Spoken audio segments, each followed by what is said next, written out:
Armorica or Armorica is the name given in ancient times to the part of Gaul between the Seine and Loire rivers. That includes the Brittany Peninsula, extending inland to an indeterminate point in down the Atlantic coast. The toponym is based on the Gaulish phrase Amori, on, at, the sea, made into the Gaulish place name Armorica, place by the sea. The suffix "ica" was first used to create adjectival forms and then names. The original designation was vague, including a large part of what became Normandy in the 10th century and, in some interpretations, the whole of the coast down to the Garonne River. Later, the term became restricted to Brittany. In Breton, on, the sea, is Warvor, though the older form Arvor is used to refer to the coastal regions of Brittany, in contrast to Argode, for the inland regions. These cognate modern usages suggest that the Romans first contacted coastal people in the inland region and assumed that the regional name Armorica referred to the whole area, both coastal and the inland. History of Armorica. Pliny the Elder, in his Natural History, claims that Armorica was the older name for Aquitania, stating Armorica's southern boundary extended to the Pyrenees.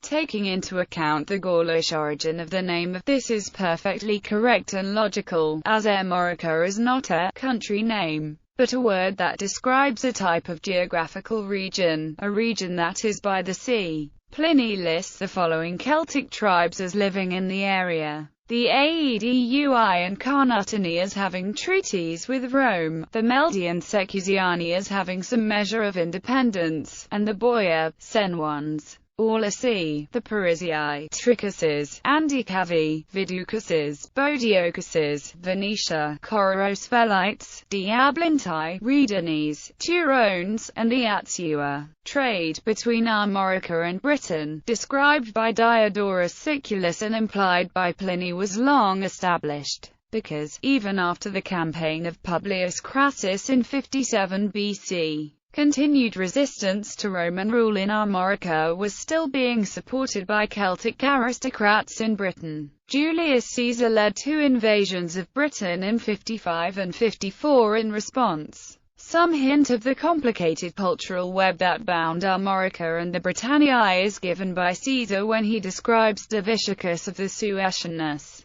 as the most powerful ruler in the whole of Gaul, who had control not only over a large area of this region but also of Britain. Archaeological sites along the south coast of England, notably at Hengistbury Head, show connections with Armorica as far east as the Solent. This prehistoric connection of Cornwall and Brittany set the stage for the link that continued into the medieval era. Still farther east, however, the typical continental connections of the Britannic coast were with the lower Seine Valley instead. Archaeology has not yet been as enlightening in Iron Age Armorica as the coinage, which has been surveyed by Philip de Jersey. Under the Roman Empire, Armorica was administered as part of the province of Gallia Lugdunensis, which had its capital in Lugdunum. When the Roman provinces were reorganized in the 4th century, Armorica was placed under the 2nd and 3rd divisions of Lugdunensis. After the legions retreated from Britannia, the local elite there expelled the civilian magistrates. In the following year, Armorica too rebelled in the 430s and again in the 440s, throwing out the ruling officials, as the Romano-Britons had done. At the Battle of the Catalonian Plains in 451, a Roman coalition led by General Flavius Aetius and the Visigothic king Theodoric I clashed violently with the Hunnic alliance commanded by King Attila the Hun. Jordanes lists Aetius or allies as including Armoricans and other Celtic or German tribes.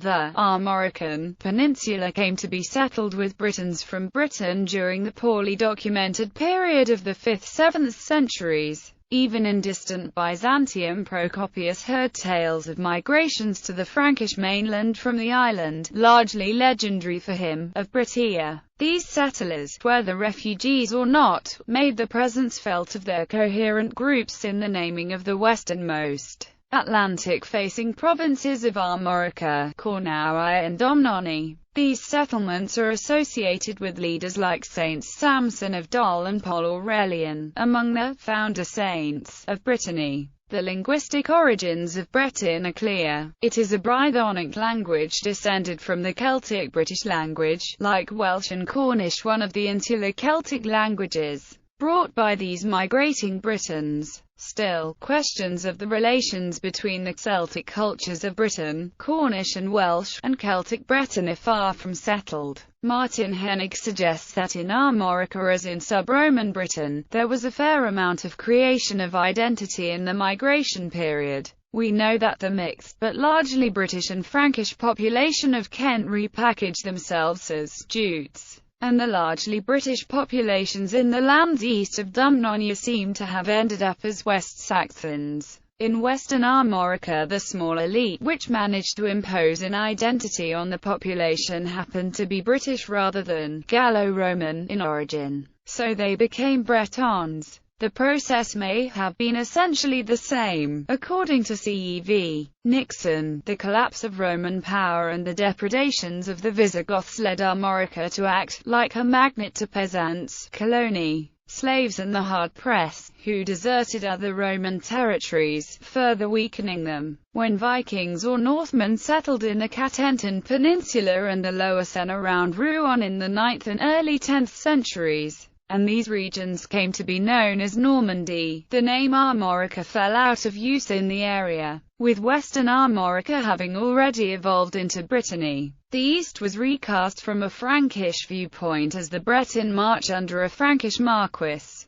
Armorica, popularized in contemporary culture. The home village of the fictional comic book hero Asterix was located in Armorica during the Roman Republic. There, indomitable Gauls hold out against Rome. This unnamed village was reported as having been discovered by archaeologists in a spoof article in the British The Independent newspaper on April Fool's Day, 1993. North Armorica is mentioned in the first sentence of James Joyce's novel Finnegan's Wake. Armorica is featured extensively in Bernard Cornwell's novel The Wint of King Weranis Trebus. Later Mont Saint-Michel is besieged and destroyed by the Franks. In the Farfarers, before the Norse, Farley Mowat speculated that Armorica was the origin of the Albans, who fled from Romans to Britain in Orkney, and later fled from Norse, discovering Iceland, Greenland, Ungava Peninsula, Quebec, and Newfoundland.